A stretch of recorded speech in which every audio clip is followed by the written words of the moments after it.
Oke teman-teman, seperti di awal video tadi, di sini saya akan menjelaskan tentang struktur pemrograman C++, tipe data, input-output, operator, percabangan if satu kondisi dan dua kondisi. Oke teman-teman, yang pertama kita mulai dengan struktur C++.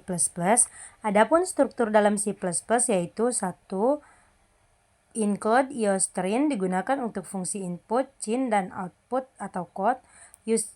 Using namespace std digunakan agar kita tidak perlu menulis std code atau std cin.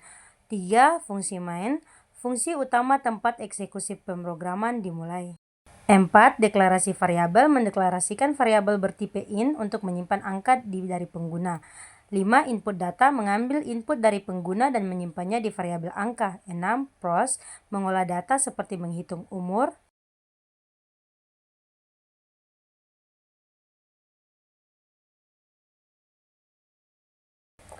7. Bagian output, bagian yang menampilkan hasil ke layar. 8. Return statement menandakan pemrograman selesai pada fungsi main. Yang kedua yaitu tipe data. Tipe data dalam C++ adalah klasifikasi nilai yang digunakan untuk menentukan jenis data yang dapat disimpan dan diolah oleh sebuah variabel. Berikut ini adalah jenis-jenis tipe data dalam C++. 1. Int untuk bilangan bulat. 2. Float bilangan desimal dengan presisi tunggal. 3. Double bilangan desimal dengan presisi ganda. 4. Char karakter tunggal misalnya A, B. 5. Bool nilai logika hanya true atau false. 6. String untuk menyimpan teks. Oke, yang ketiga adalah input dan output. Input dan output dalam C++ digunakan untuk membaca data dari pengguna dan menampilkan hasil ke layar. Output menampilkan data ke layar seperti di bawah ini. Code adalah objek untuk output. Console output operator digunakan untuk mengarahkan data ke layar.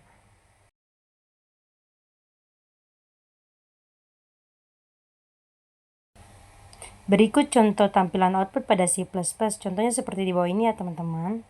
Input menerima data dari pengguna. Cin adalah objek untuk input console input. Operator digunakan untuk membaca data dari pengguna dan menyimpannya dalam variabel.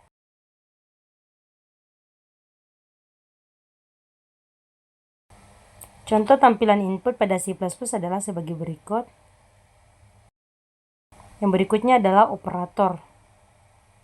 Dalam C++, operator adalah simbol atau karakter khusus yang digunakan untuk melakukan operasi pada data atau variabel. Berikut adalah beberapa jenis operator dalam C++. 1.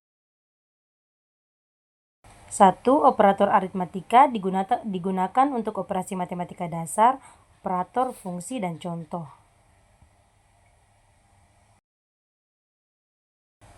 2. Yaitu operator relasional perbandingan digunakan untuk membandingkan dua nilai.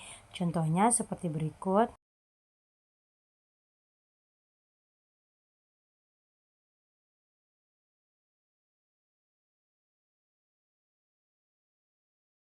3. Operator logika digunakan untuk operasi logika benar dan salah. Yang berikutnya percabangan if satu kondisi dan dua kondisi. Dalam C++, percabangan if digunakan untuk memeriksa kondisi dan menentukan alur program berdasarkan kondisi tersebut. Terdapat dua jenis percabangan if, satu kondisi single condition dan dua kondisi dual condition.